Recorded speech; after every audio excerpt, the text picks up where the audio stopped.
show them this. These guys were a house band down in New Orleans for a lot of pretty famous New Orleans musicians in the early 70s, and put out a really obscure record back then. And then in 2000 and something, got invited to re-record a bunch of their stuff and record some new stuff. This is the newer CD. The earlier album is really rare and hard to find. African Music Machine. Hi, welcome to Monkey Time. We've got a lot of things to talk about. So I'm finally finishing this book. Can we show this, Carol? Which, After the Ice, The Life, Death, and Geopolitics of the New Arctic. And let me show you the section that I'm in. Here's my little, yeah. Remember, this is the key to all the global warming people, Carol. Look at this section. Oil and ships. The battle for Arctic oil. And then there's another chapter on shipping routes, right? This chapter is called Too Many Ships Too Soon. You can't see that, but that's all the new proposed, well, that's the current shipping routes, and then there's some new proposed polar route going right through, right? These are businesses, oil companies, shipping companies, right? These are businesses that are already making plans for routes and drilling in areas where there used to be ice. They're making long-term plans and investments in this.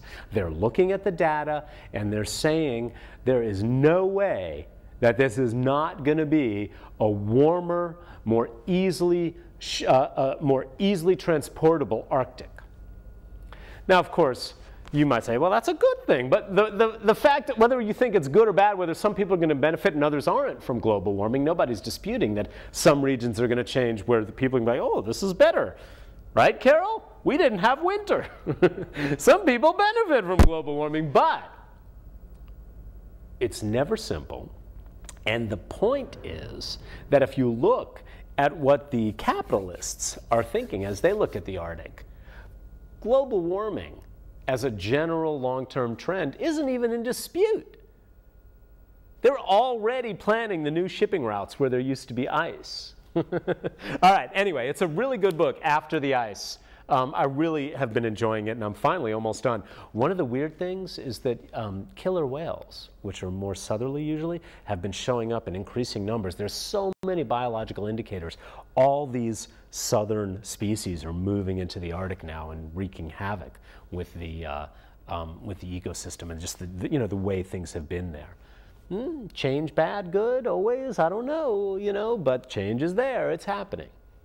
One other thing, Carol. Organisms in the Pacific, Carol, are usually bigger and tougher than organisms in the Atlantic. There have been a bunch of extinctions in the Atlantic, but the Pacific, the organisms generally have been tougher and they generally grow bigger. And one of the things keeping those organisms in the Pacific from coming over into the Atlantic is that nice batch of cold, icy water in the Arctic, right? And when that goes, Carol, we're already seeing invasions from Pacific species that are going to outcompete the out of the Atlantic species. So we're already seeing these kinds of things happening, and people are looking, going, well, who knows where it's going to lead. But the idea that the evidence isn't in yet is just ridiculous. And Carol, you can already see, they delay the global warming skeptics. They delay. And then when the evidence becomes clear and the oil companies and the shipping companies are already planning on, no ice in the Arctic, they're eventually going to say, well, we can't. Well, now they're saying, well, we can't. It may be happening, but we can't be sure it's human caused. And then ultimately they're going to be like, well, okay, it's human caused, but who cares? We'll just deal with it. That's going to be the progression. And those of us who are saying, well, maybe we shouldn't be causing all this warmth. Maybe we should kind of try to really seriously try to change over from, we're not even trying seriously to change over from fossil fuels. We're really not. I don't think, the politicians in Congress aren't anyway. Okay, so I didn't even want to talk about that, but it's a good book. And the evidence is so crystal clear. When the oil companies are planning on an iceless Arctic, then that any right-wing opposition to global warming is a scam. Or a sham, take your pick. So our phone number is 996-6775. We've got to talk about this Florida case. This is Trayvon Martin. Trayvon, I'm not sure. Because, Carol, I get my news from the internet. I don't watch TV. I don't even have cable. So I don't know how it's pronounced. But I'm going to say Trayvon. 17 years old, right? This is finally, through the persistence of a bunch of people on the left, finally getting broader appeal. Florida has this stand your ground law, which passed in 2005, which most prosecutors and police don't like, or didn't like at the time, and now we're seeing the fruit of it. Basically, all you have to do is say, it was self-defense. And the burden of proof is on the state to prove that it wasn't. And since there were, the cops say, no witnesses, they had to let the guy go. This is the guy that shot the 17-year-old black kid who was walking back from the store in his own neighborhood, this guy was a self-appointed, George Zimmerman, a self-appointed neighborhood watch guy. You know the story, right? He calls the cops and says he's running away and runs after him, even though the cop says, we don't want you to do that. And he claims self-defense? And the cops let him off just because he says self-defense? The cops had the dead victim, Trayvon's cell phone. According to, Mother Jones has a nice long summary of this case. If you go to motherjones.com and type in Trayvon Martin, Trayvon, Trayvon, I'll say Trayvon. I'll say it halfway each time, right? The cops had his cell phone, and he was checked into the morgue as a John Doe. Even though the cops had his cell phone, they didn't use his cell phone to figure out who he was and call his parents. He was checked into the morgue as a John Doe. This is ridiculous stuff when you add up the full range of what's happened here. Here, wait. This happened in Sanford, Florida. Prosecutors say basically this law has put us in the posture that our citizens can go out into the streets and have a gunfight, and the dead person is buried. Their story doesn't get told. They're dead. And the survivor of the gunfight's immune from prosecution. This happened in Florida. Gang leaders or gangs have engaged in gunfights and gotten off on this. It's happened, right? 15-year-old Tallahassee, 2008, 15-year-old African-American male was killed in the crossfire of two rival gangs in a neighborhood shootout. The defense successfully argued they were defending themselves under the stand your ground law. Gangs, rival gangs, innocent bystander, killed in the crossfire. That's what these laws do. The NRA loves them, of course. Now, Carol, I'm not an anti-gun nut. Carol, remember my buddy who was going to help us, train us with shooting? Yeah. Well, he's still going to do it, but he got a little worried about, taking all these people into gun courses and onto gun ranges and, showing them how to shoot when he wasn't certified or anything. Because if you or I went out and shot an unarmed 17-year-old black kid, we could say that he trained us and he might get in trouble, which kind of makes sense. But anyway, Carol, he's interested. He's getting certified from the NRA now, and then he's going to go ahead and do some training. So, I'm not, I've shot a gun before. I'm not real comfortable with them. I want to get more comfortable with them. I don't want to be scared of guns. So anyway, I'm not a gun nut, or an anti-gun nut, or a gun nut. But this kind of law passed in Florida in 2005, which then started 17 or 20, something like almost 20 other states have now passed these laws. Over the objections of most prosecutors, the stand your ground law, which says you don't even have to make an attempt to get away from the situation before you just say, I felt like I was threatened and shoot somebody. These are crazy. These are crazy laws. The cops, all he had to do is say self-defense. The cops didn't even investigate. They didn't even hold him. They didn't even take him in for an interview. They didn't even take him in for an interview at the police station. They didn't check him for alcohol or drugs. Carol, that's standard procedure. Standard procedure for these kind of situations is check the person. As soon as he said self-defense, young black man dead, this guy who's apparently Hispanic, George Zimmerman, this guy says self-defense, young black kid dead, the cops give up. They didn't even check him for drugs or alcohol. Something's seriously screwed up, and it makes you wonder, well, what's going on with the Sanford Police Department down in Florida there? Can we look at this? Send them on through, Carol. Oh, really? Oh, okay. Feel free to call. If you're watching this at 8 o'clock on Wednesday, 8 to 8:30, this is live, so feel free to call in. It's the 21st, right? First day of spring. I love me some flowers. Those dogwoods, oh my God. My willow tree was flowering. I was seeing bees, and I was like, what? That's willow. There's little willow leaves are budding, and then you look closely, and there's little flowers all over. They don't even look like big flowers. They're just little flowers, and the bees were all over the willow tree. Wow, that's just so cool. There are flowers everywhere right now, monkeys. Everywhere. All right. So looking at the history of the Sanford Police Department is worth doing, right? If you go to motherjones.com, it's a left-wing magazine, but they're doing a good, I think they're doing a good job of updating this story, right? Go to motherjones.com or just Google the Trayvon Martin killing explained. They do these little explainers in the news and then keep updating them as new information comes out. What is the history of the Sanford Police Department in question? Perhaps the most significant incident occurred in late 2010.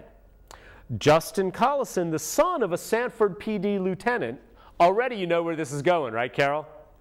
Sucker punched a homeless black man outside a bar, the son of a Sanford PD lieutenant. Officers on the scene released him without charges.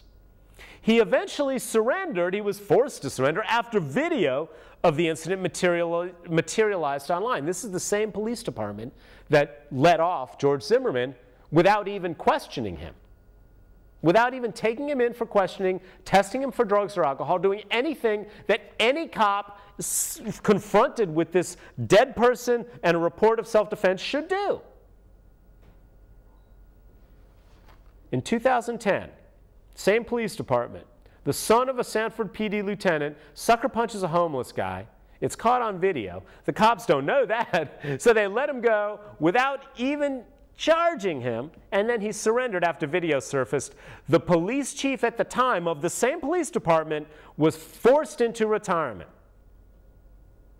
Bottom line, we didn't do our job that night, said a police department representative, same department as the Trayvon Martin case. The TV station later learned that the Sanford patrol sergeant in charge of on the night of that assault, where the sergeant's son, lieutenant's son, sucker punched a homeless guy on video, the same patrol sergeant in charge of that investigation on that night was also the same guy, the first supervisor on the scene of Trayvon Martin's shooting. Carol? He's lazy, he doesn't want to do paperwork. He's lazy, she says. He doesn't want to do paperwork. Or he's racist against black folks. Sucker punch a homeless black man, we'll let you off. You're also the lieutenant's son. You know, that probably. This time, you get a guy who's a lunatic. You know these lunatic neighborhood watch people, Carol, right? It's hard enough protecting a neighborhood for real. But this guy had 46 phone calls into the police, Carol, already before this. All right. Here's the thing. Same cop that let off the lieutenant's son for sucker punching a homeless black guy, which we later found out was caught on video, same guy was in charge the night that Trayvon Martin was shot and killed. Remember, it was self-defense, but he's on the phone talking to the police. We have this recorded. Oh, S-H-I, you know what? He's running away. And the police dispatcher's like, we don't need you to be chasing after him. And he chased after him anyway. Self-defense? That kid ends up dead? Now it turns out we do have witnesses aside from him. We have the girlfriend of Trayvon, who's now talking about the phone conversation, and we know the phone records now. She was on the phone with him right when it happened, at the time it happened. We also now have, I think, a 13-year-old who witnessed part of the altercation. Right? So now we're suddenly seeing, oh, you know, an investigation is turning this stuff up, Sanford Police Department. Again, there are multiple issues here. There seems to be a serious problem with the Sanford Police Department. There also seems to be a serious problem with this ridiculous stand your ground law, which we've seen in court case after court case.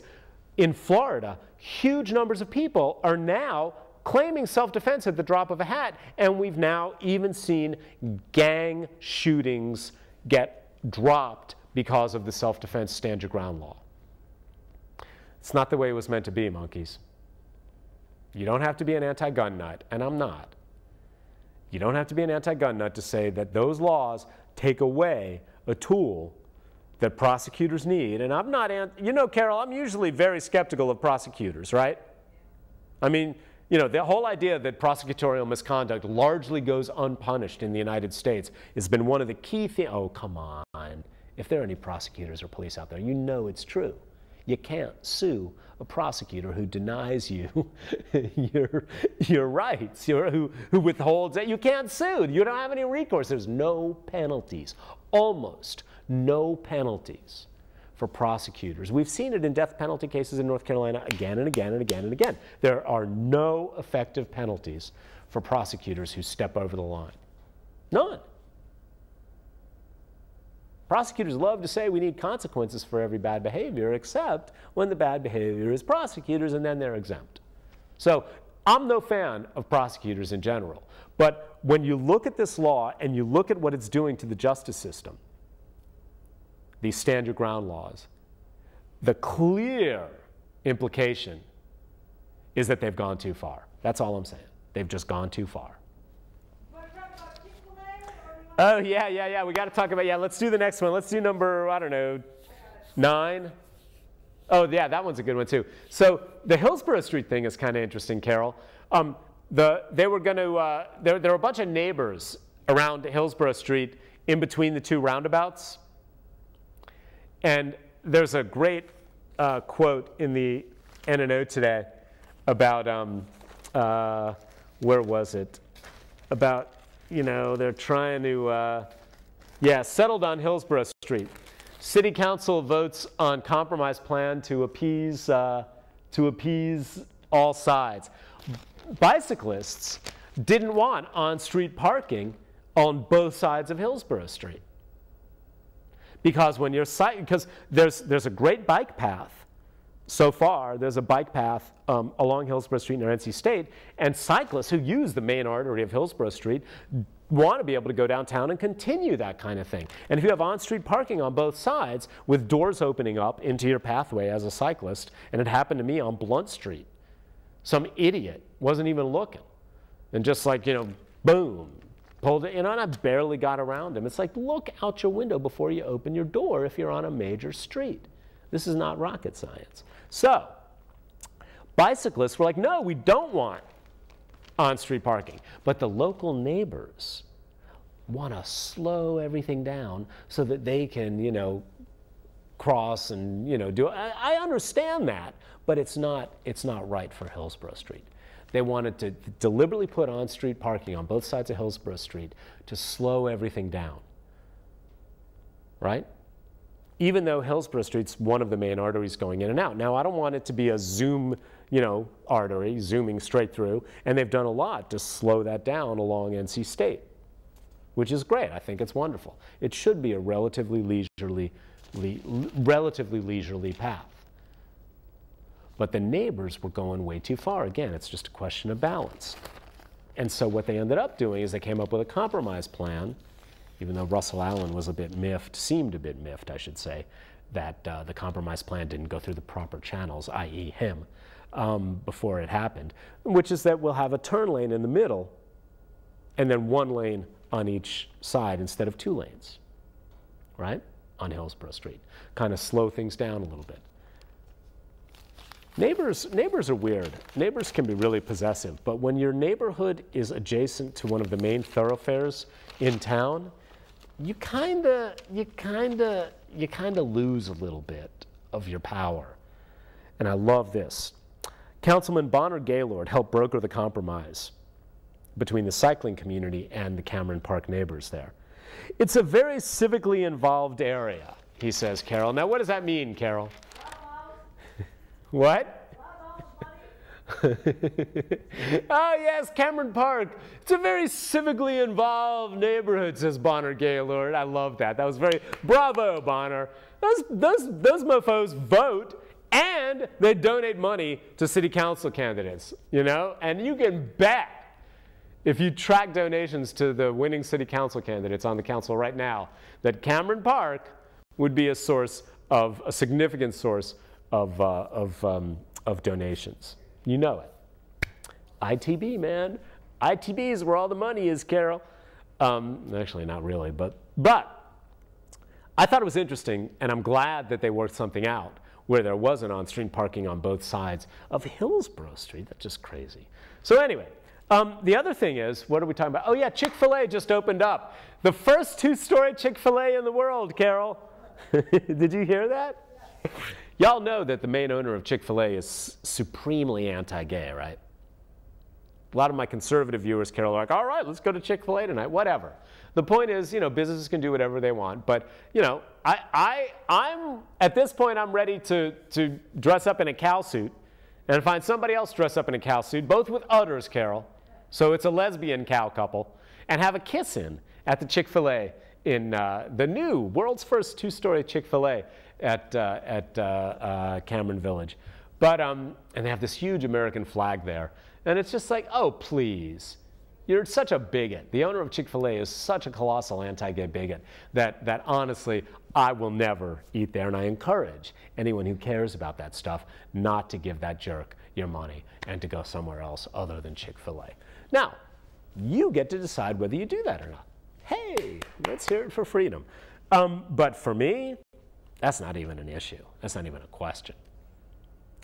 Good Lord, Carol, I hope the K&W owner isn't anti-gay, because I don't know what I will do when I'm doing laundry. Because, man, you can go to, if you're a vegetarian at the K&W, I know, you think it's hard, right? But no way. You go down that line at the K&W, you're doing your laundry at Medlin Davis Cleaners there in Cameron Village, and you go right around to the K&W there, man, that K&W, you can make yourself a fine vegetarian meal, as long as the cornbread doesn't have lard in it. We don't ask too many questions as semi-vegetarians. Okay, so the other thing is, oh yeah. So our favorite idiot on the Wake County Board of Commissioners, hi Paul, our favorite idiot is running scared, right? Paul Coble is running for the 13th District Congressional seat in the United States House, and he's running scared of George Holding, who is his opponent, who's got a lot of money based in Charlotte, and Paul Coble, and also has a really good history as a former U.S. attorney, right? Oh, hi, you're on the air. Hey, I was listening to the Chick-fil-A comment. Oh, yeah, go ahead. Yeah, man, I just wanted to say, man, my personal thing. Wait. Can you move your face away from the phone? I can't hear you. You're dropping out. Yeah, my fault, yeah. I should say that as far as the Chick-fil-A comment goes, I really like Chick-fil-A, first of all. Second of all, I wanted to say that I think the man, you know what I'm saying, you call him a bigot and all that. I think that he's not necessarily a bigot. That's just his religion. You know what I'm saying? I mean, the guy says he closed the store down on Sunday. You know what I mean? Yeah, you can say that he's not a bigot, but he's a bigot. He doesn't want me to have the same rights as you. He doesn't want me to have the same rights. And he's working to make that happen. That's a bigot. I don't know what else you can say. That's a bigot. Now, he has a right to be a bigot, but he's a bigot. That's the word. I'm sorry. I understand you, man. You have a good night, man. You have a good night. Why are you objecting to the word bigot? I mean, what is he if not a bigot? Oh, it's just his religion. Well, there's plenty of religions that don't also make you a bigot, right? Look, if you are working to deny certain American citizens the same rights that other American citizens have, you're a bigot. That's just not in dispute in my world. Now, you can disagree. Go ahead, go, run out to Chick-fil-A and support bigotry. But that's what a bigot is. You can claim your bigotry is based in religion. That's fine. It's still bigotry that you're using your religion as an excuse for. Religion, saying it's your religious beliefs, doesn't give you a free pass in your bigotry. That's what's so hilarious about black preachers being anti-gay bigots. Because back in the day, it was white preachers claiming it was their religion that made them, oh, well, black people are different. We shouldn't have black and white intermarriage. My religion says that's wrong. No, your religion doesn't. It's whether, the question is, are you American? If you're American, then you believe in equality under the law for everybody. Except if you're at the John Locke Foundation looking for money, then you're a whore. You're a prostitute. Oh, well, our beliefs accept you got some money, so much for our beliefs. What? Oh, first thing that's going to happen when Amendment 1 passes, and it's looking bad, children will lose their health insurance. We'll talk more about this next week. That's what's going to happen when Amendment 1 passes.